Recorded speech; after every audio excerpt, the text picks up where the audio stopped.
ডেঙ্গুতে 4 জনের মৃত্যু, হাসপাতালে ভর্তি 942।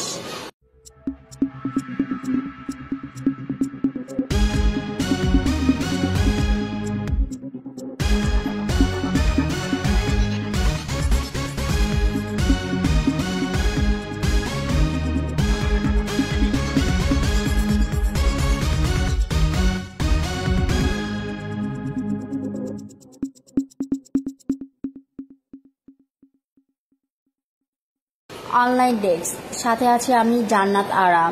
গত 24 ঘন্টায় ডেঙ্গু আক্রান্ত হয়ে আরও 4 জনের মৃত্যু হয়েছে। একই সময় সারা দেশে 942 জন ডেঙ্গু রোগী হাসপাতালে ভর্তি হয়েছেন। সোমবার 20 অক্টোবর স্বাস্থ্য অধিদপ্তরের হেলথ ইমার্জেন্সি অপারেশন সেন্টার ও কন্ট্রোল রুম থেকে পাঠানো ডেঙ্গু বিষয়ক এক প্রেস বিজ্ঞপ্তিতে এই তথ্য জানানো হয়। এতে বলা হয়, গত 24 ঘন্টায় ডেঙ্গু আক্রান্ত হয়ে হাসপাতালে ভর্তি রোগীর মধ্যে বরিশাল বিভাগে সিটি কর্পোরেশনের বাইরে 139 জন, চট্টগ্রাম বিভাগে সিটি কর্পোরেশনের বাইরে 114 জন। সৌদি আরবে চাকুরির সুযোগ। আপনি কি সৌদি আরবে গৃহকর্মী কাজে যেতে চান, কিন্তু কিভাবে যাবেন তা নিয়ে চিন্তায় আছেন? বিভিন্ন এজেন্সিগুলো ভিসা দেওয়ার নামে শুধু পাসপোর্ট জমা নেয়, কিন্তু ভিসার কোনো খবর নেই। তাহলে চিন্তা ছাড়ুন, কারণ RBH ট্যুর অ্যান্ড ট্রাভেলস আছে আপনার পাশে।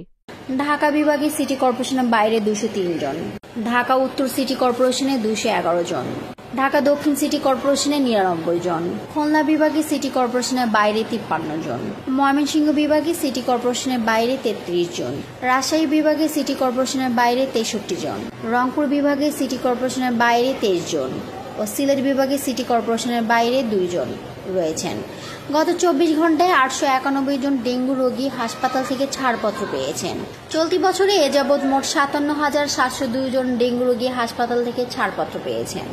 চলতি বছরে 20 অক্টোবর পর্যন্ত মোট ডেঙ্গু আক্রান্ত হয়েছে 60,702 জন। এর মধ্যে 61.4% পুরুষ ও 38.6% নারী রয়েছেন। গত 24 ঘন্টায় ডেঙ্গু আক্রান্ত হয়েও আরও 4 জনের মৃত্যু হয়েছে। চলতি বছরে এ যাবৎ ডেঙ্গুতে মোট 249 জনের মৃত্যু হয়েছে।